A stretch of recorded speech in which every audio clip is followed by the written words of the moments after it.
Welcome back to the Todd Durkin Impact Show, and I hope you all had a very happy Thanksgiving holiday. Yes, Thanksgiving. Who else needs to work out today and every day this week? Am I the only one?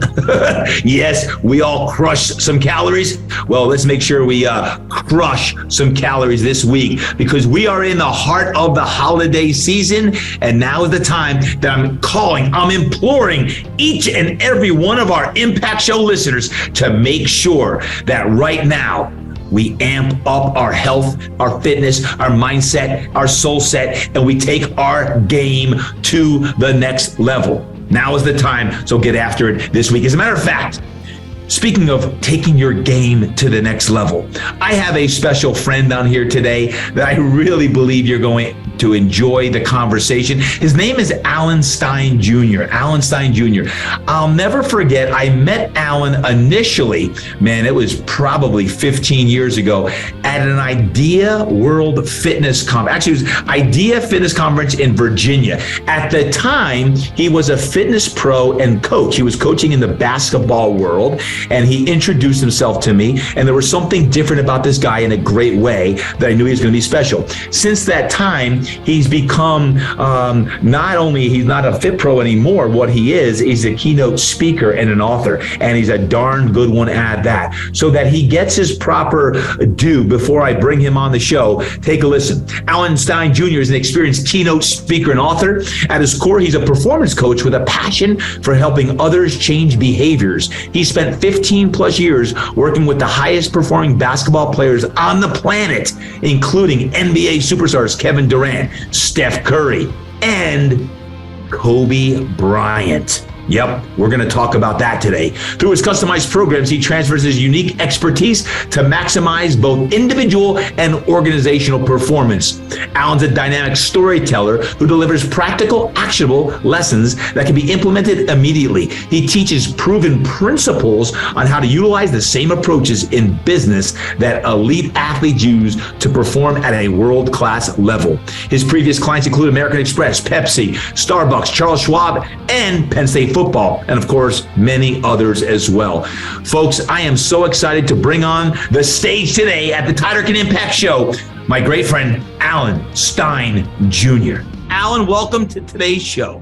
TD, it's always a pleasure to be with you, my friend. I'm looking forward to a fun jam session. Man, we've known each other for a long time, and this podcast has been years in the making. It goes back, I don't know. I think it was an Idea Fitness World when you used to hang in the fitness world and were presenting at the Ideas and some of the other shows. That was probably a decade ago.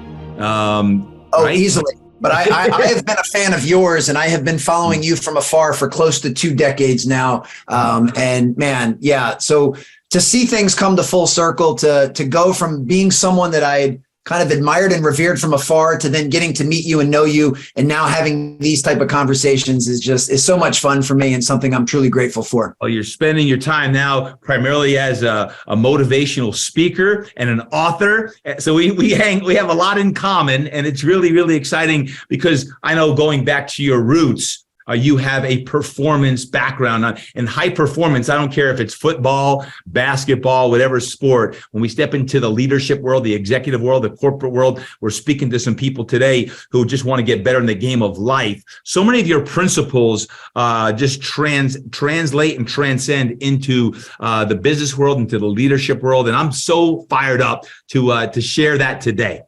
You ready to roll? Yeah, absolutely, man. Let's do it. Hey, so your first book, Raise Your Game, High Performance Secrets from the Best of the Best. It was a great book, but then you came out in April 2022 with another book, Sustain Your Game. Sustain Your Game. And I love that topic, because someone that's been doing it for a long time, it's hard to sustain excellence for not a year or two, but decades. And you've been in the game for decades. I've been in the game for decades. Many of our people who've been doing this, like, man, I'm tired. I'm burnt out.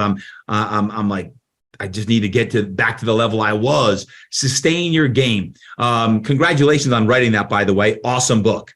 Oh, thank you so much. And like you, when I think of all of the qualities that I'm most impressed with, longevity and consistency are 2 of them. And that's why anytime I have a chance to meet or interact with someone that has been on the top of their game, as you just said so perfectly, not just for years, But for decades, I've always been enamored by that. And that was really the impetus for writing the second book. You know, the principles from Raise Your Game, what it takes to climb the proverbial mountain and become best in class in whatever your chosen field is.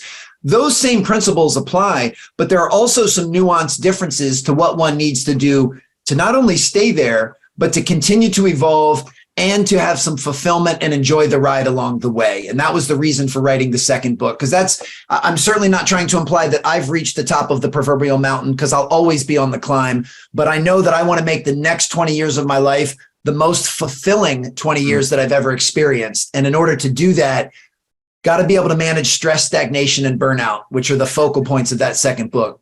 Yeah, no, absolutely. Matter of fact, you've worked with some great athletes yourself, not only sport athletes, but executive athletes, corporate athletes, but most notably on the basketball side, Kevin Durant, Steph Curry, and of course, the late Kobe Bryant. And when you work with that level of athlete, you see some trends that are unique. And I've been sharing this story more, and I'd love to get your insight on this. In 2006, I was working with a guy named LaDainian Tomlinson. He had just won the NFL MVP.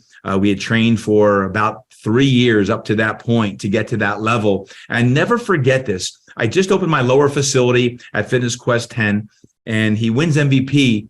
And he gave me this look as we're starting the next offseason after him winning MVP. And he said, "What's next?" I'm like, "I don't know. Win another one." But let's go. But looking now back 15 years ago, it's interesting how you stay motivated when you've reached your goal. You've reached the pinnacle of, I want to get an MVP, or I want to win a world championship, or I want to create a successful business, or I want to reach a certain financial parameter or status. And you get that, and it's like, okay, I'm here. Now what's next?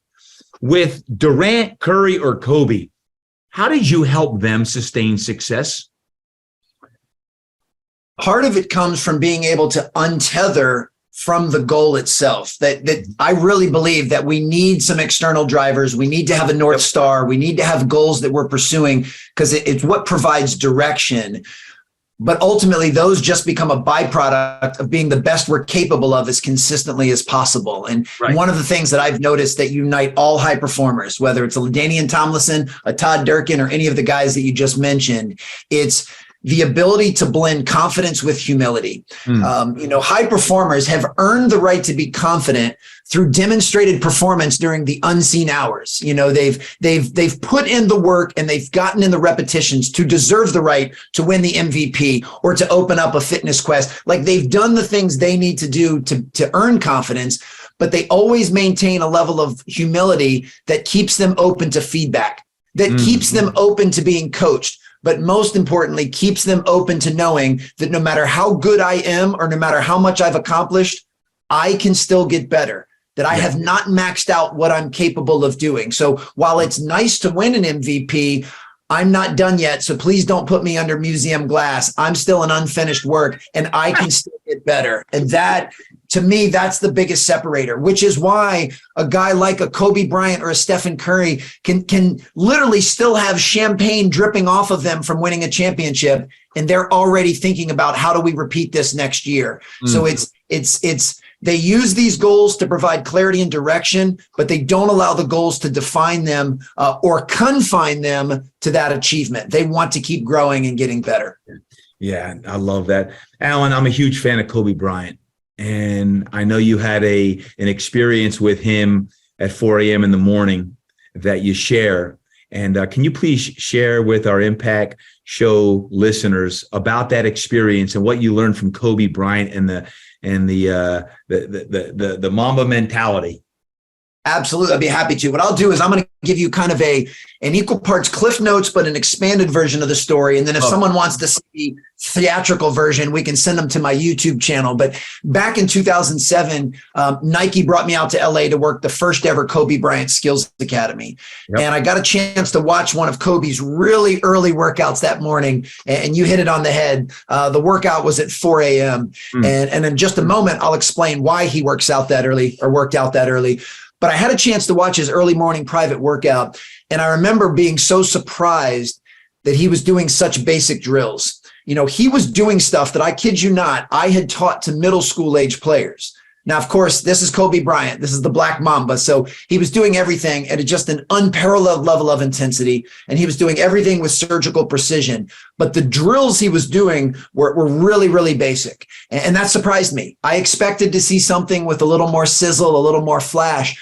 So later that day at camp, I went up to him and I asked him, and I said verbatim, Kobe, you're the best player in the world. Why are you doing such basic drills? And I remember this like it was yesterday, and it still makes the hairs on my neck stand up. He gave me a really friendly smile and a wink, but he said in a very serious tone, why do you think I'm the best player in the world?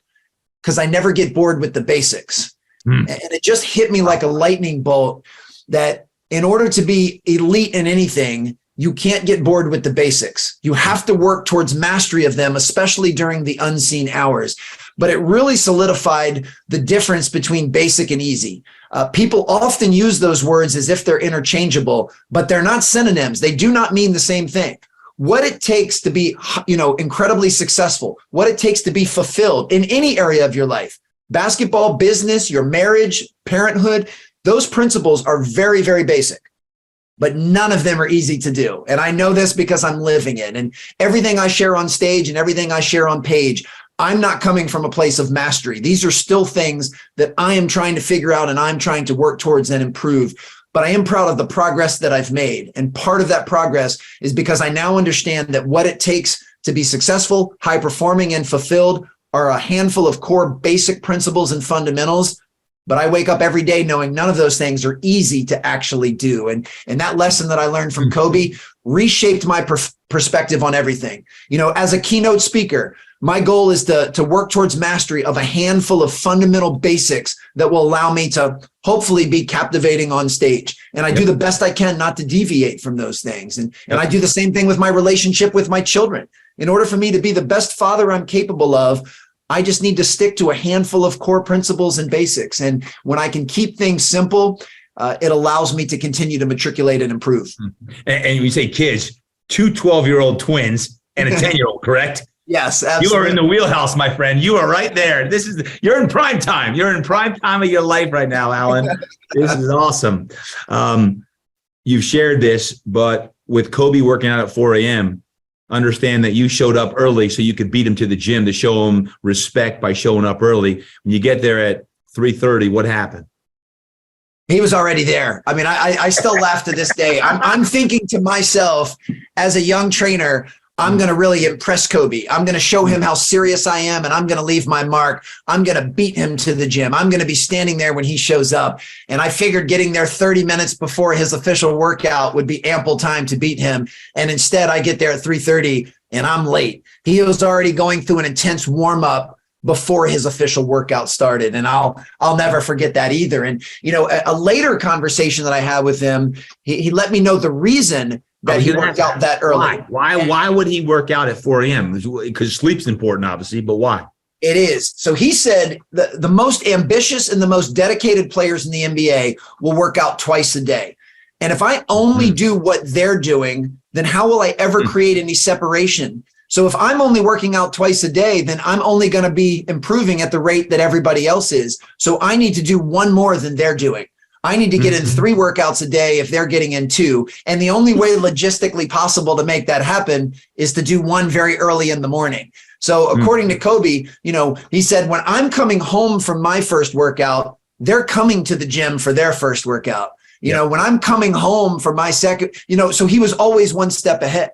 And he said, over a few weeks and a few months, that really isn't going to create much separation. But if you do that every single offseason, not just for years, but in Kobe's case, for decades, then you create the type of separation that he created. He said, no one will ever be able to catch me because I'm simply putting in more work than they are. And one disclaimer that I want to make, and I know you'll appreciate this because of your fitness expertise, I don't want the main takeaway of that to be that doing more is always better. That in order to be more fit, that you have to work out around the clock 24/7, because we all know how important sleep, rest, recovery is. So I don't want that to be what folks think, that if I want to be a great financial advisor, I need to work 18 hours a day, because I don't believe that is true. What I do want the lesson to be is that everyone needs to figure out what they need to do to create separation. What do they need to do to give themselves a competitive advantage? What do they need to do to be the best at what they're capable of? And in Kobe's case, it was working out 3 times a day, but that doesn't have to be the same thing for you or for me or anyone listening. I love it. So let me ask you this, because when you look at the commonalities between the highest performing athletes, entrepreneurs, executives in the world, there are these traits. But how do you instill what you just shared with Kobe into, I'll just say, the high school athlete or the youth athlete? Because some people have it, some people need to learn it. And there are a lot of high school athletes who I work with or know, college athletes or even youth athletes that want it, but don't know what it is. They don't know that Kobe mentality. How do you think you instill that? How do they find that? The first thing that I recommend for every young person, and a young person can be my own children, 12 and 10, or it could be a high school age student athlete. As I say, you need to find something you're really passionate about, something that you love, and you need to find what you're pretty good at, where your natural talents dictate. And then you need to find where those two things intersect. And wherever those things intersect, when you can combine your passion and what you're pretty good at, that gives you the best chance to perform at a high level, and your best chance at not only high performance, but also fulfillment. And for many young people, especially the ones that you and I work with, that intersection happens to be in some type of sport or physical activity. With my own 3 kids, it's the sport of basketball. All 3 of my children have looked me in the eye and told me that they have the goal of playing college basketball. This is not my goal for them as their father. This is their goal. And I'm very careful about making sure that my kids create their own vision and their own goal. But now that they've decided that that is their personal goal, and they know they're allowed to change that goal. If 3 years from now, they no longer want to be college basketball players, I will still love them just as much. I will still be their father and love them unconditionally. And these rules will still apply because I want them to create their own vision and future. But now as their father, and I would say this to anyone else I was speaking to, I tell my children that you need to have the habits, the mindset, and the focus of a college basketball player. You need to make decisions in your life in present day that are congruent and in alignment with being a college player. And it actually makes parenting easy for me, because now when my kids make certain decisions, I don't have to guilt them or shame them. I don't have to yell at them. All I have to say is that what a college basketball player would do? And they know immediately whether that answer is yes or no. And it helps keep them on track. And all I've let them know is, look, no one expects you to be perfect. You're gonna have lapses in judgment. You're gonna make poor decisions. You're gonna have some days where you're just a little bit off. But if you want to be a college basketball player in X number of years, then most of the decisions you make on a daily basis need to be in alignment with that. And if they're not, then one of 2 things needs to change. Either you change the decisions that you're making, or you change your goal of being a college basketball player. But you can't have both. And it's been a great discussion that I have with my kids. And I could say the same thing for any adult listening. You know, if you want to be a world-class financial advisor, then you need to make the decisions that world-class financial pros make. And I don't mean the actual financial decisions. I mean the habits and the mindsets and the way that you structure your life in order to be your best self. Yeah, no, that's huge. That's one of the key points I make when I'm speaking to advisors is exact habits. It doesn't matter if you're an athlete or not. It's all about habits. It's about the process. How do you fall in love with the process? Forget sports for a second here. Let's talk about the process. Hey, you're a speaker, you're an author. It's about the process of how do you prepare for your talks? How do you prepare when you're actually working on your next book or writing project? What do you love to do? Like, I love when I'm in the room writing and I'm immersed in writing. I got my headphones on and I've got like this bubble that's in there and I'm just in the zone. That's the process. So how do you embrace the process?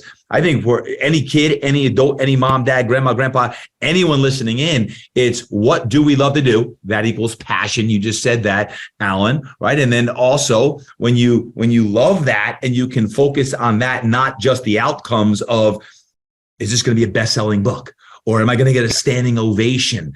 all of the preparation, the passion is going to lead to that end result that you desire, instead of just focusing on the end result, which we all want the end result, but it's about the process, falling in love with what you know is going to help you get there. So absolutely. Oh, so brilliant. You know, one of the examples that I use, Queens University in Charlotte, North Carolina has one of the top Division II men's basketball programs in the country. I mean, they're unbelievable. And their previous head coach, who just recently took a D1 job, his name is Bart Lundy. And for the decade that he was at Queens, he figured out that there were 4 statistical categories that would heavily influence whether or not Queens won the basketball game. And obviously, in any sport, and like the game of basketball, the winner is determined by the team that has the most points on the scoreboard when the final buzzer goes off. Like there's nothing ambiguous about that. We know that's what winning looks like. But he figured out that there were 4 key stats that heavily impacted winning. The first was turnover differential. If we can have more possessions than our opponent, it gives us a better chance to win. Number 2 was offensive rebound differential. If we can take more shots than our opponent, it gives us a better chance to win. 3 were free throws attempted. The free throw is the highest percentage shot per possession in the game of basketball. So if we can take more of those than our opponent, it gives us a better chance to win. And 4 are 3-pointers attempted. The 3-pointer in the college game is a massive weapon. And if we can take more clean looks from 3 than our opponent, it gives us a better chance to win. Well, Coach Lundy figured out that when Queens comes out on top in those 4 statistical categories, they win 97% of their games. Oof. Which means mathematically they are almost unbeatable when they do those 4 things. And the reason I share that with you and your listeners is, and I'll ask this in the form of a rhetorical question with a smile, what do you think Coach Lundy and his staff talk about, reinforce, and emphasize before every workout, every practice, every film breakdown, and every game? It's just those 4 things. What do you think he uses to design every workout plan, every practice plan, every film breakdown, and every game plan? Just those 4 things. Coach Lundy never talks about winning, championships, trophies, or banners, because he knows if they can do those 4 things, the winning, the championships, the trophies, and the banners will just take care of themselves. So he doesn't worry about outcomes. He focuses on the process. And if he can make sure that his team takes care of the ball and doesn't turn it over, is aggressive in getting second shots and offensive rebounds, is aggressive in going to the basket so that they get fouled and shoot free throws, and is unselfish enough to make the extra pass to get wide open threes. If they do those things, they will win almost all of their games. And we can apply that to our lives. Now, in life and in business, it's not as crystal clear on what winning looks like as it is in a sport. So it also takes some introspection and to reflect on, what do I consider a winning marriage to look like? What do I consider winning as a father to look like? What do I consider winning as a financial advisor? Get crystal clear on what you define as winning, then figure out what are the measurable steps and analytics that will get you there, and just focus on those. It's the same thing in fitness. You know, I mean, you're incredibly physically fit, and you have been for as long as I've known you. And the reason you are is not because of any magical fitness program or diet. You stick to the basics consistently, and you've done that for decades and decades. So you being physically fit is not an accident. You being physically fit is a byproduct of the fact that you've stuck to the process relentlessly and consistently for the 20 years that I've known you. And now that the holidays are coming up, I got to be really consistent, right? All those people listening, it's the holidays. We got Turkey Day coming up, and the holidays and all the parties. Got to dial it in. There's no excuses, right? So great point. By the way, where did Coach Lundy end up going? What school? I'd like to watch him. He's at the University of Milwaukee, Wisconsin. Milwaukee, Wisconsin. And he left last year. I love that story. And it's going to be so fun to watch because, and I say this with respect to that program, they brought him in because that program has been struggling for a while. And now he's going to go in there and use this exact same philosophy. And I'm going to go ahead and put my money where my mouth is. Within 3 years of the time this recording posts, he's going to have them in the NCAA tournament, because I know that's how good he is with execution on the process and to getting people to believe and doing those little micro steps that will get you the type of outcome that you desire. Dang, I can't wait to watch him. This is awesome. I'm a new Milwaukee, Wisconsin fan right now. I like that. Hey, let's talk leadership. And again, all this is in your book, but and it's such a great book. But leadership, what are a few of the common traits of high-performing leaders? We talk about high performance all the time. Leadership at any level is crucial. But what are maybe 2 or 3 of the common traits, Alan? I'll give you 3. The first is their perspective on leadership. They adopt the mindset of transformational leadership, which is it's not about me, it's about you. You know, they look at those on their team and they say, this is not about me, this is about you. They look at their clients and their customers or their players, those that they serve, and they say, it's not about me, it's about you. They understand that when you take the focus off of what you want from people and you put it on what you want for people, it makes you the most magnetic leader in any room.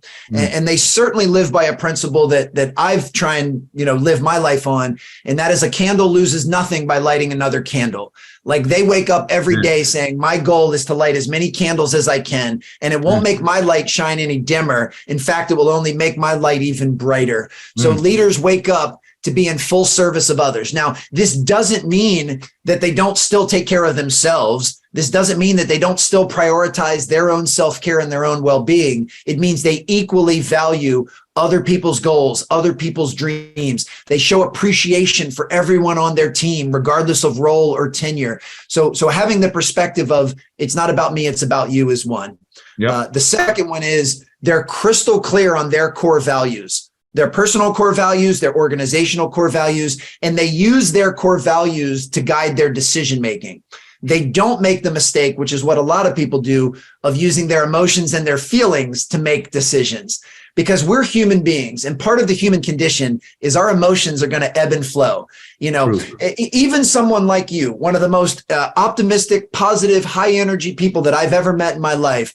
Thank you. I just know because you're a human being, you can't be that way 24/7, 365. Right. There have to be some times where Todd Durkin is in a little bit of a funk, a little bit of a low mood, feeling a little bit down. Now, I doubt that happens very often.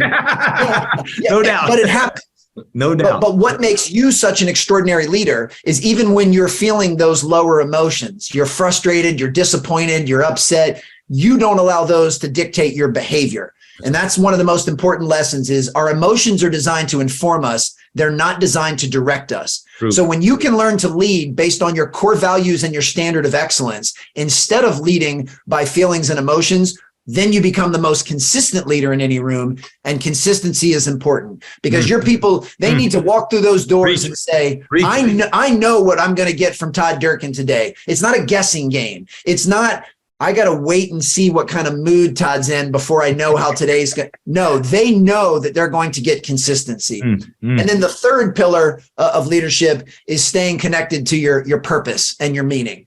Simon Sinek did such a brilliant job to start with why, but staying connected to your true purpose for what you do. And it's important that folks don't confuse function with purpose. The function of that chair you're sitting in right now, Todd, is to provide a place for you to sit. The purpose of that chair is to provide you comfort. One of those has a much deeper meaning than the other. And we often get caught up in kind of function and features and benefits of what we do, when in reality, it's much more meaningful. You being such a renowned international fitness icon, your job is not to help someone get a little faster or stronger or help them lose a little bit of weight. That's the window dressing.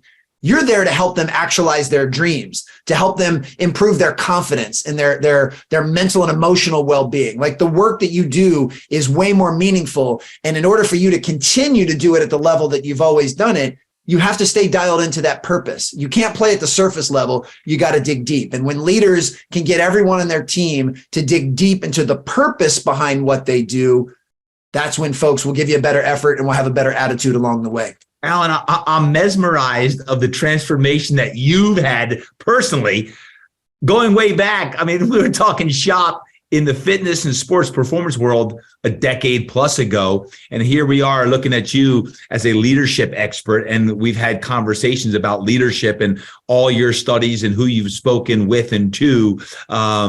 It just is, I'm beaming inside hearing you speak of leadership because the world needs more great leadership these days, right? That's what we speak on. It's what we try to show up as as husbands or fathers or leaders within our organizations or parents, right? This is huge. And, one of the things that I know with leadership is when you give your all and you look at being a transformational leader and you bring your energy every day. You just shared, hey, Todd, you're not always on. No, there's times I'm not on. Matter of fact, sometimes like, man, I need to be on more often. You beat yourself up as a leader sometime. How do you feel a leader can get out of, I'll call it stagnation? Like maybe you're stuck or maybe you're frustrated. Any leaders out there get frustrated sometimes, like, man, I can't change it the way I want it. The culture is just a little off, or you're just a little beating yourself up because you feel stagnant yourself. What's the answer to that, do you think? Well, the very first thing, and I'm so glad you went in this direction because this is really important to discuss. The first thing is to cut yourself some slack, give yourself some grace and compassion, acknowledge that you are a human being, which means by definition, you are fallible and you are flawed and that nobody is perfect. So Can I get an amen, everyone? Can I get an amen? Everyone's listening, all the moms and dads, amen to that. God. Well, I mean, lean more into being inspired by progress than stifled by perfection. So, and this was something I said so many times during the pandemic. It's okay to not be okay. It is okay to have some of these feelings, as unpleasant and as uncomfortable as they may be. They're part of the human condition. So the first thing you do is you learn to speak to yourself with the exact same compassion that you would speak to a friend or a loved one. If Todd, if you called me up one night and said, Alan, man, I had a rough day. I was not my best self. I gave a keynote and I did pretty good, but I just felt a little off, and I got a little bit of an argument with my 19-year-old son. He calls from Davidson, and like it wasn't my best day, and that's going to happen occasionally. As your friend, the very first thing I would do would be to lean in to comfort you, and I'd say, TD, first of all, I appreciate your vulnerability and courage in sharing that. Second of all, know that, man, I believe in you, and you are a remarkable human being. And today wasn't your best day, but that's okay. You're going to learn from this. And tomorrow you're going to move to the next play, and just know, man, that I believe in you. That's basically the way that I would approach you as your friend. I would not pile on criticism. I would not pile on judgment. I would not guilt or shame you. I would lean in with comfort. And when we can learn to speak to ourselves in that same compassionate way, it gives us the opportunity to be more open. Now, this is not accepting low performance. This is not saying, hey, I didn't do a great job with my keynote. I got in an argument with my son, and that's fine. No, it's saying, I wasn't my best self, but I believe that I can get past this. Yeah. And then the next thing we do to break out of stagnation is we have to level up our inputs. And your show and all of your work is a perfect example of high quality inputs that people need. Our outputs, our mindset, our attitude, our productivity, all of that is directly connected to our inputs. And if you want to level up your outputs, you level up your inputs. You start reading, watching, and listening to a higher level of content. You start surrounding yourself and investing time with a higher level of person. So you got to raise this side of the equation to raise this side of the equation. And it's no different than physical fitness and wellness. If you eat garbage, literally eat bad food, it will show in how you look, how you feel, and how you perform. Well, it's the same thing with our minds. If we're putting junk inside of our minds because we're hanging around pessimists or naysayers, or we're reading, watching, and listening to negative, gossipy type stuff, it's going to drag down our ability to have high outputs. So if you want to break through stagnation, level up your inputs, and it will directly level up your outputs. Man, that is good. That is so good. I love what you're saying there about how we speak to ourselves, because I find that so many people speak to everyone else so nicely, but inside they're beating themselves up. I use the analogy many times that we treat our four-legged furry friends better than we treat ourselves. If you were to actually write down everything you said to yourself and put it down and read it, you'd be like, wow, I'm beating myself up. How am I supposed to really work at my best self when I'm writing this down? That's why I'm a huge believer in even journaling and visualizing and all of the things that can actually elicit your best responses. And you said it as far as leveling up yourself, as far as getting around other people and people who inspire you. You hear this a lot, but how do you do that? Because you always think, okay, you're the product of 5 people you surround yourself with, but it's not easy for most people to say, okay, I'm going to replace somebody, or I'm going to invest X amount of dollars in a coach who's going to help me level up. right? Like you hear it all the time, like you are a product of the people you surround yourself with. I tell my kids that all the time. As an adult, it's no different. And sometimes you need to change your circle of influence so that you can level up and play at a higher level if you choose to do that. But how do you do that? Because for me, I'd be like, well, then you'd stop hanging out with someone and you would choose that. But it doesn't seem like it's always that easy.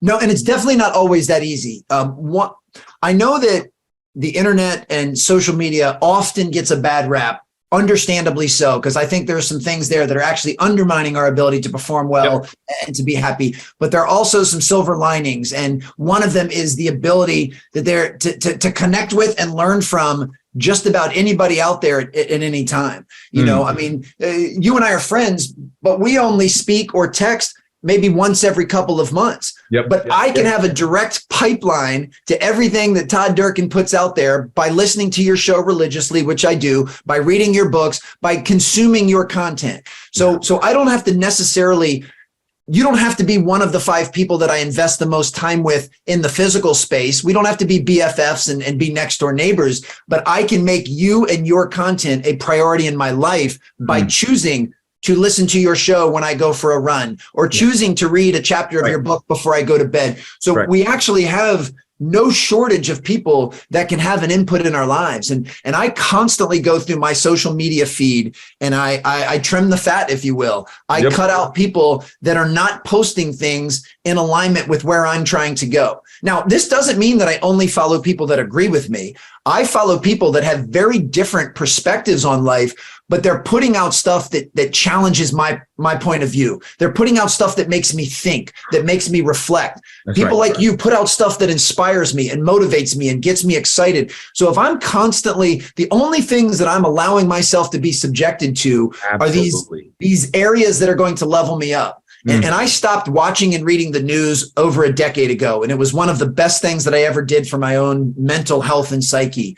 I cut out anyone on social media that is posting anything that is draining my energy and not adding to it. So if we can be very specific in that, we have more control over that insulated bubble we live in than I think many people give themselves credit for. And I would add this as far as breaking out of stagnation to all leaders. And leaders, by the way, moms and dads, y'all are leaders too, right, of your families, is 2 other things on top of what Alan just said. Number 1 is make sure you build in your schedule time off. I call it mellow yellow time. Thank you, Wayne Cotton. Mellow yellow time that's energy. That's when you can actually restore your energy and get away. And that could be a long weekend. That could be a vacation. That could be literally when you are off, not being on your phone, just scrolling and getting consumed with emails.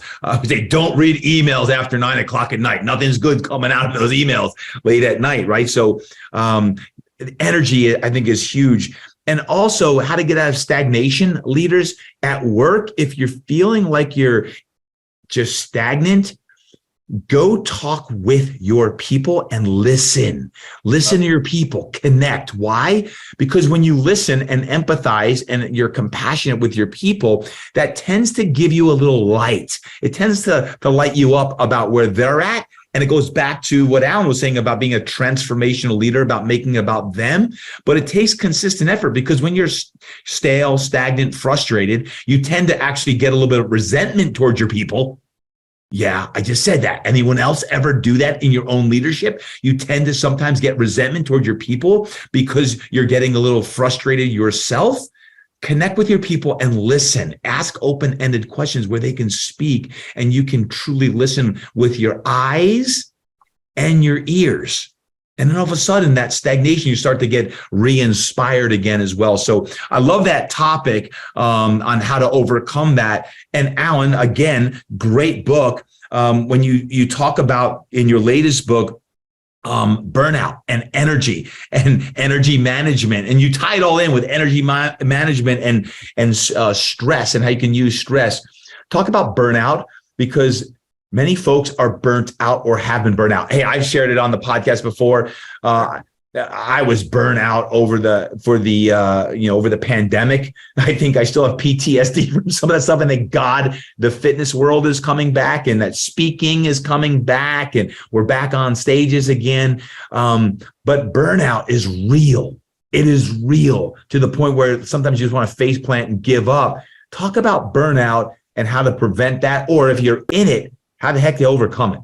Oh, absolutely. And I'm so glad we're bringing this to the forefront, because it's been my experience that a lot of high performers in particular, they don't have the courage to be vulnerable to acknowledge when they are approaching burnout. And awareness is always the first step to improvement in any area of our life, because we'll never improve something we're unaware of, and we'll never fix something we're oblivious to. So the very first step is to have the courage to say, I'm starting to head towards burnout. Because if you try to bury your head in the sand or resist it or suppress it, it's going to eventually surface. You know, it's like walking around with a little pebble in your shoe. That pebble is always going to be there until you take it out. So you might as well take it out now instead of walking 4 more miles with it in your shoe. Like, let's address it right now, because it ain't going to get any better. It's been my experience that burnout, yes, it can come from an accumulation of actual work, by working long hours, not prioritizing self-care, not getting sleep, not working out, not eating well. Those things can literally wear you out.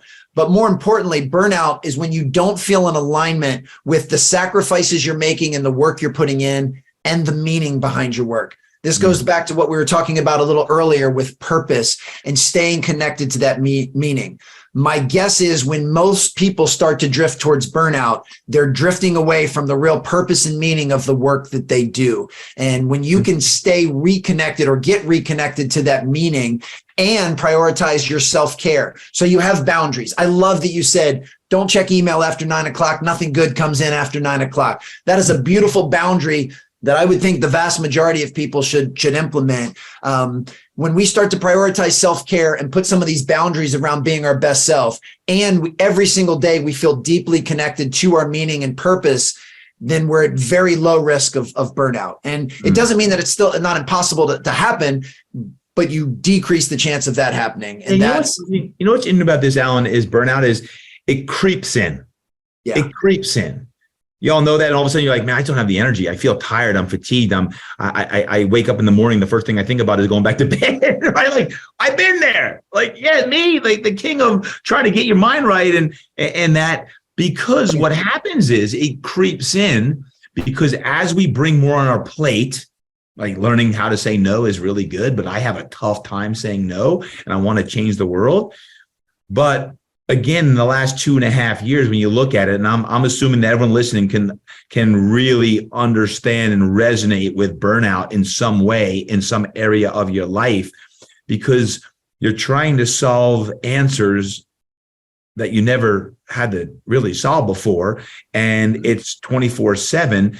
And if you're anything like me, I wasn't honoring the mellow yellow time that I needed to. And again, now it's back to the point of feeling like I need to set more time off than ever before and hold to that boundary. I mean, I like, to the point where, heck, I remember Tony Robbins talking about how 1 week a month he's taken off. I'm like, 1 week a month? How do you do that? Like, work three. I'm like, okay, it's all about energy. And really trying to understand that when you're on, and when you're off, you are off. And that's hard. It's hard for me, I know. I'm sure it's hard for most people. But I think it's a phenomenon, because most people I'm speaking with, when I say speaking, like not just here at FQ10, but in the world, and when I'm doing my keynotes, companies will say, man, we're dealing with some burnt out people. They're trying to, as parents and as employees or employers, trying to solve a lot of problems, and there's more pressure and, all of the things that are going on, but it's honoring the energy. And Alan, I think this is a key point you share in your book when it comes to burnout. And I think it's a big one. Well, I love the direction you just went with that, and for sharing that. And when you look at the statistics, and I don't have them memorized, but when you look at the percentage of U.S. workers that don't take any vacation or don't take the vacation they're allotted, it's staggering. When you look at the percentage of workers that choose to work 9, 10, 11 o'clock at night and answer emails, that choose to work on weekends, that choose to respond to emails while they're sitting at their kid's soccer game. We're allowing work to consume us 24/7. So we have to put some guardrails up. And I love your mellow yellow concept. And I'm not saying this framework would work for everyone, but I want to share it in the event that something along these lines would be helpful. 1 hour every single day, make sure you unplug for something self-care related, whether that's working out, meditation, reading, but 1 hour a day. Take one day per week to be off. For a lot of people, Sunday is a great day to take off. But one day per week to do the best you can to get away from work, to untether from devices and unplug. Take one long 3-day weekend, either per month or per quarter, where you're going to Friday, Saturday, Sunday, or a Saturday, Sunday, Monday, where once again, doesn't mean you have to travel. If you want to, that's great. But learn to unplug and do something different. And then at least 1 week per year, make sure you're doing the same thing. And I find that if you take a little bit of time each day, a day each week, a long weekend each month or each quarter, and then a week each year, you kind of build that into your system. And it doesn't mean those are hard and fast rules. You might have a pending deadline or a project that you have to put in a little extra work for, but then make sure that you balance that out with some extra rest and recuperation. So you and I, coming from sports backgrounds, we've always understood that athletes have an off season. Athletes, they have a distinct time where it's built in for them to rest and recover so that they can prepare for the next year. We know that when an athlete has done a 2-hour Todd Durkin workout or a 2-hour practice, they need some rest and recovery time, whether that means doing something like a cold plunge or some, getting a massage, or they do something to rest and recover. That if you can't go 110% every moment of every day, it's just not sustainable. So you have to build in these blocks of mellow yellow time, rest and recovery. And I found that in my own life, the older I get, the more of that time I build in. And the best part is my performance continues to escalate because I need more rest and recovery in my mid 40s than I did in my 20s. In my 20s, I could get away with no sleep and I could get away with a lot of things that I can't get away with today. So I've had to make adjustments. So every year I work a little bit less and less,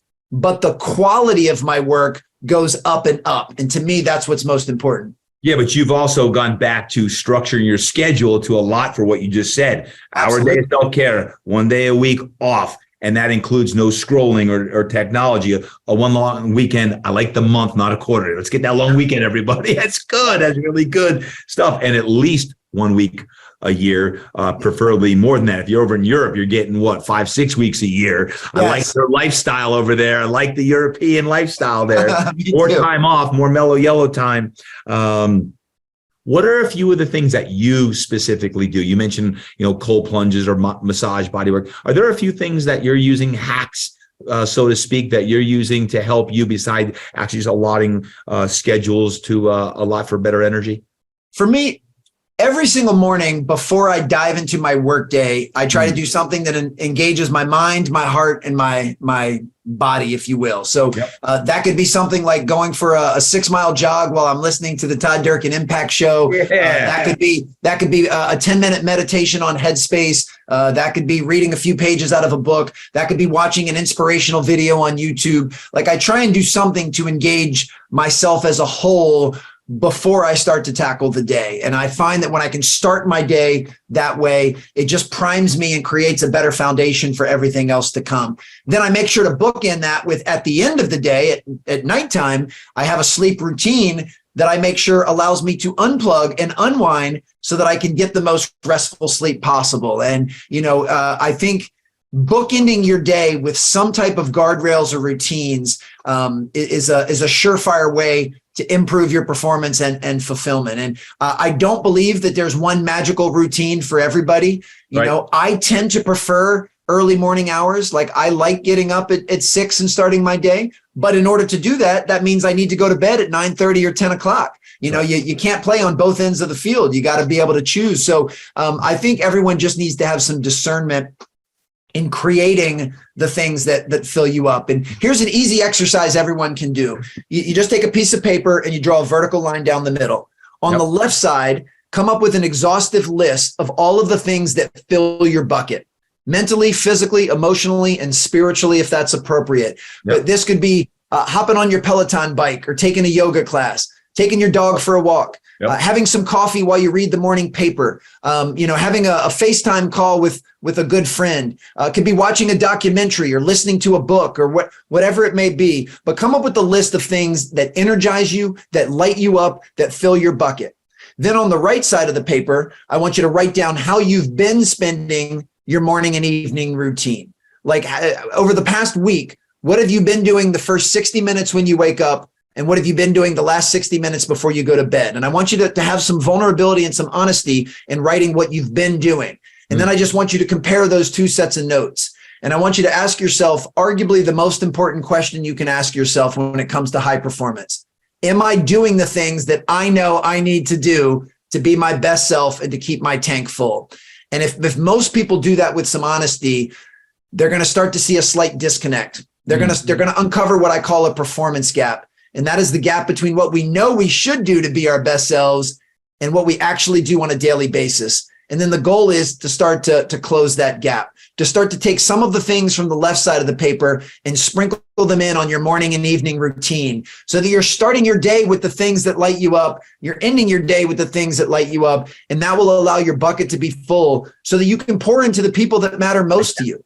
If you do that exercise, you will be a better parent. You'll be a better spouse. You'll be better at your job. You'll be a better member of your community. So we have to have enough care for prioritizing ourselves that we fill our buckets. And that's an easy exercise that I've seen move mountains for people.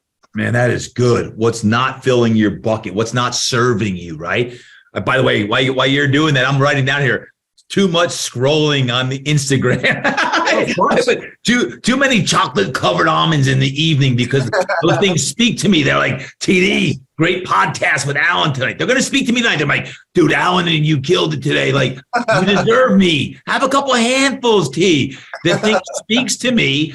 I just put them on my circle. What's not serving me? Chocolate covered almonds. So people stop sending me to spite me. People are sending me now chocolate covered almonds because they think I like them. I do, but they're killing me. Anyway, Alan, this is great stuff. But guys, the name of the book, Sustain Your Game, Alan Stein Jr. You've got to get the book, Sustain Your Game. Everything we're talking about, by the way, is about sustaining your game at a high level. When it comes to the peak performance, we're talking about energy. We're talking about stress and burnout and leadership. How do you sustain your highest levels as a parent, just as a human being? Right. And this is so good. You can get it on Amazon. You just got to read it. Last thing I want to ask you, Alan, deals with change. Deals with change because you've changed.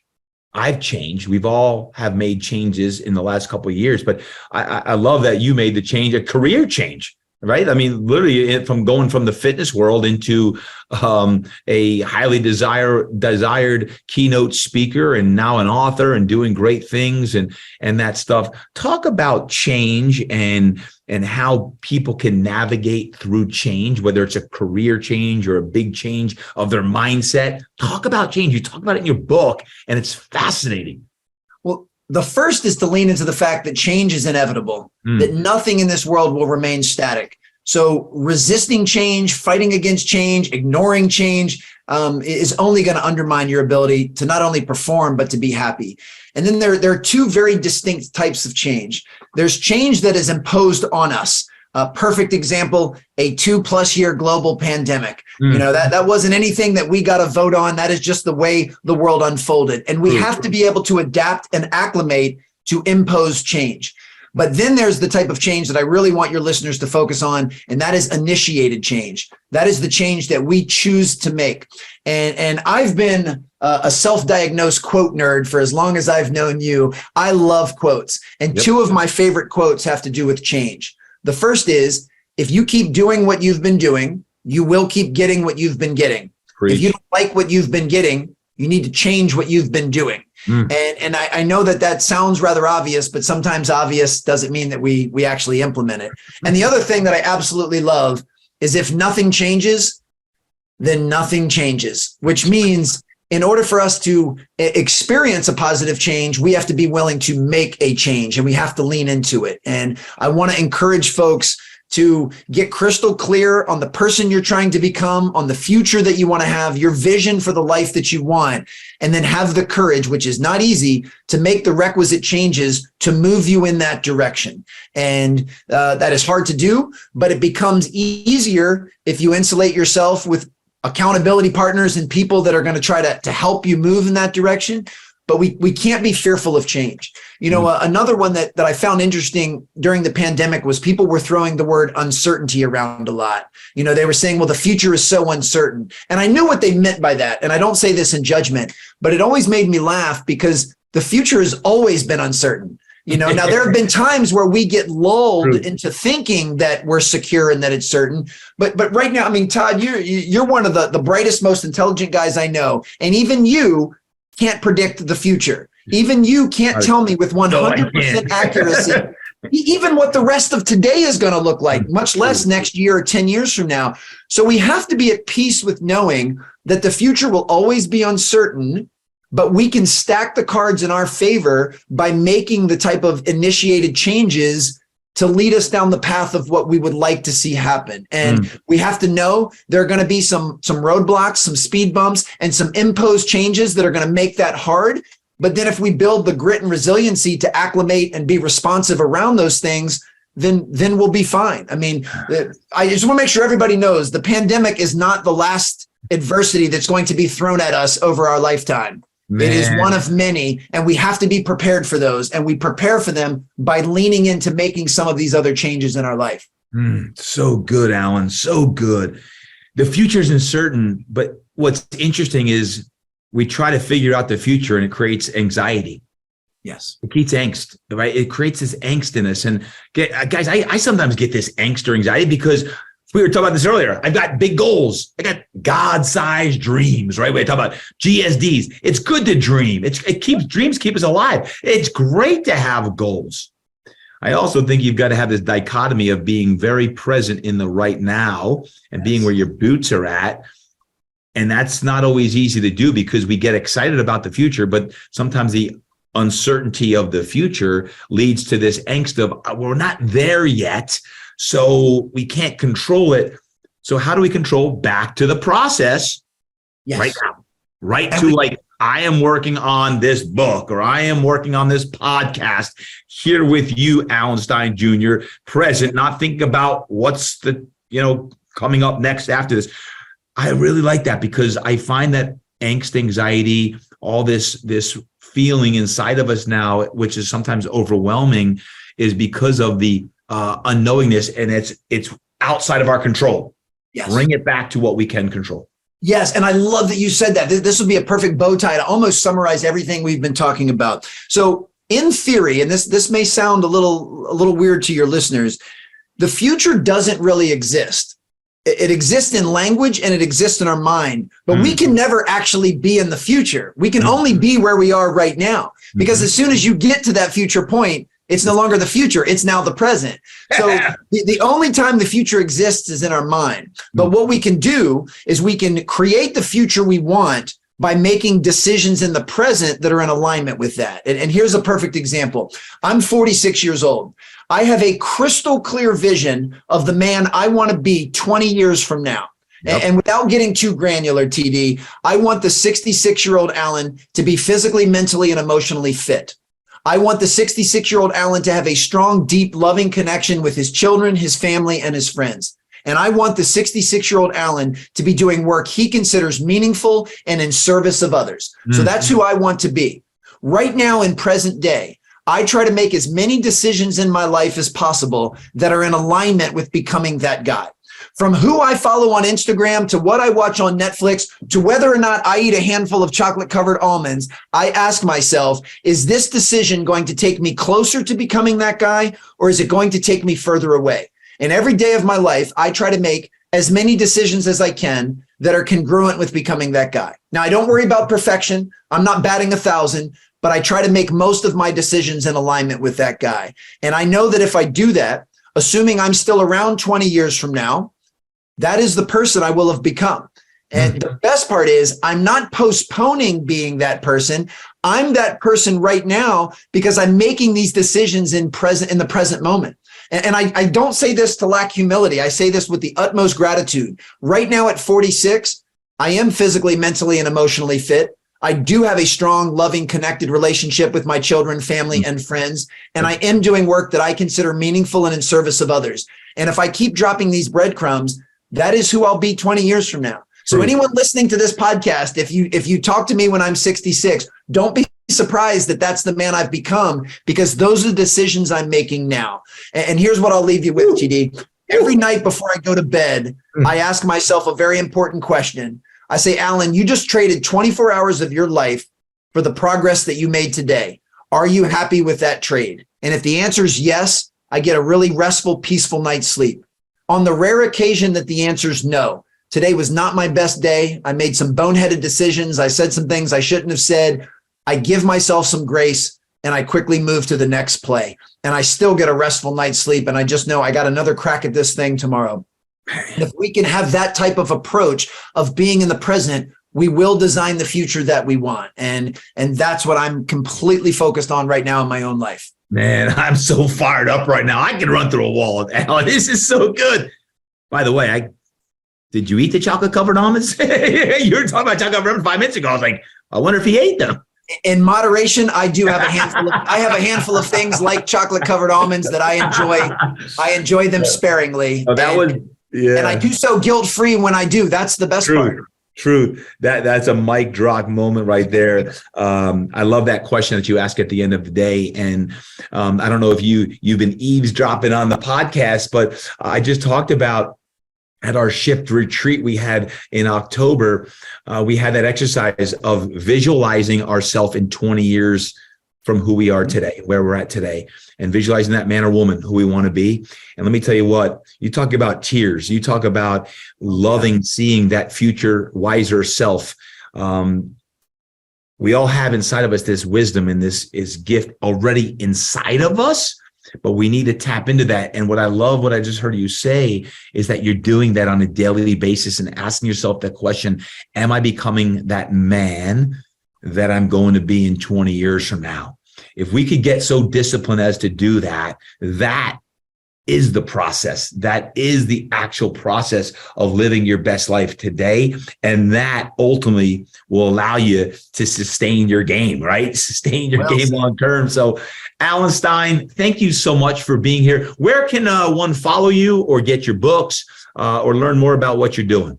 Oh, my pleasure, man. This was so much fun for me. My main site is alansteinjr.com. That is everything on my keynotes and speaking programs. I also have a supplemental site, strongerteam.com, which has information on my podcast, my books. I do some one-on-one coaching and have an online course. I'm very easily found and very accessible on social media at Alan Stein Jr. I take tremendous pride in getting back to everyone that reaches out. So anybody listening or watching to this right now, if you have a question, if you have something you want to share, I would love to keep the dialogue going. Just shoot me a DM on Instagram or LinkedIn and I'll get back. And I'm going to put something out into the universe and see if any of your listeners will be up for the challenge. I need to share the stage with Todd Durkin one day. And I would love for someone to have the courage to invest in their team, to bring us both in. One as an opener, one as a closer, to have us speak at your event and have us headline or keynote your event. Let's go. As I'm sure you'll guess, you'd have no shortage of energy between the two of us. But that would be a really cool thing, considering I've been a fan of yours for close to 2 decades. So to be on your show is an honor, but I think for us to share the stage would be really cool. And I know that we would over deliver in value. So if anyone's thinking about hosting an event or you need us to pour into your team, you hire the dynamic duo and I give you my word, we will absolutely crush it for you. Oh man, that's a mic drop moment if I ever heard one. Folks, right now on your phone, take a picture of where you're at on this podcast and then put that out on your Instagram stories and tag Alan Stein Jr. and myself. We're going to get this out around the planet. We're going to make sure that this gets out. We talk about sustaining your game. We want to help you sustain your game at the highest levels. When we talk about impact, we talk about energy and passion and purpose and all the things we talk about every darn week. Alan Stein Jr. brought the heat today, thinking about, okay, how do you get there when it comes to habits and your mindset and all the things around leadership and visualization and success and man, Alan Stein, thank you so much. I'm fired up. I got to go get ready to deliver this keynote with you. This could be a rock in the stage, and the challenge has been issued. So, Alan, thank you again. I so appreciate you, brother. My pleasure. Thank you, Todd. Man, Alan Stein absolutely crushed it. Goodness gracious. I've known Alan as he said, for almost 2 decades now. And to see the transition that he's made in his career from going from a fit pro and coach into now a motivational speaker and author, just doing phenomenal things. He's rocking stages worldwide. I love the challenge he issued to anyone who'd like to bring us both in. Let's maximize the stage, a little bit of impact, a little bit of sustain your game, and great value in today's show. And please share today's show if it was of value. Alan Stein really brought some great content today. And again, his book is called Sustain Your Game. You can get it on Amazon. Be sure to follow him on Instagram.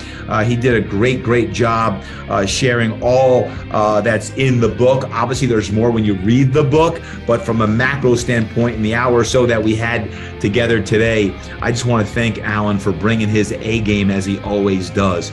That being said, he also mentioned about bookending your morning and evening routines. Don't forget, we just came out with our Impact Journal. I am so fired up. It just dropped a few days ago. And here, the end of November, now's a great time. Get your Impact Journal. It's the prompts for your 5 minutes in the morning and prompts for 5 minutes in the evening. I promise you that if you use your Impact Journal within 30 days, your energy will change. It will shift. Additionally, if there's ever a time to get your God-sized Dreams Planner 2023, it is right now. From now until the end of the year, right into the beginning of 2023, you want to be planning your best year. And the planner is going to have not only my annual strategic plan with all of the questions that I share to help you plan your best year, it's also all the way down to my systems from my 10 forms of wealth, my 3 and 30 has WLAGs, and into your actually daily planner. It's new and it's revised. Your daily planner has more space for your to-do list so you can get more done. So if you're looking for a great planner for 2023, now is the time. I promise you the investment in your God-sized Dreams Planner 2023 and its sister companion, the Impact Journal, will pay off not even tenfold, 100-fold. Order it today. It's on Amazon. Check it out. I promise you it is going to change your life, and now's the time to get after it. Thank you so much for being here today. I really enjoyed our conversation, and until next time, remember, train hard, eat right, and live inspired. Go create impact today.